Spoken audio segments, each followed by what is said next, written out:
Khanpur dam جو پہلے خشک سالی کا شکار تھا ان بارشوں سے پہلے، اب بارشیں ہونے کے بعد آباد ہو گیا ہے. خاص کر ادھر جو سیاحوں کی آمد و رفت شروع ہو گئی ہے اور رونقیں یہ آپ دیکھ سکتے ہیں. کشتیاں بھی ساری خانپور کے کنارے، اور یہ دور دور تک اب جو واٹر رکشاز ہیں ان میں بھی لوگ گھوم پھر رہے ہیں. یہ اس کے کنارے ساری دیکھیں آپ، رونقیں بحال ہو گئی ہیں. یہ خانپور ڈیم ہے.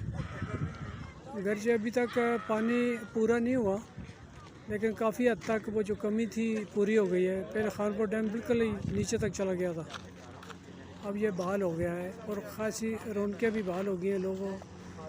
لوگوں نے آنا شروع کر دیا ہے. خاص کر سراؤنڈنگ ایریاز کے سیاح کی بڑی تعداد یہاں آ جاتی ہے. تو یہ آپ دیکھ رہے ہیں نیچے جو پیچھے پارکنگ ایریا ہے، اس میں گھوڑے بھی ہیں، اونٹ بھی ہیں، اور جو لوگ ان پہ بیٹھتے ہیں مطلب سیاحت کے لیے آتے ہیں.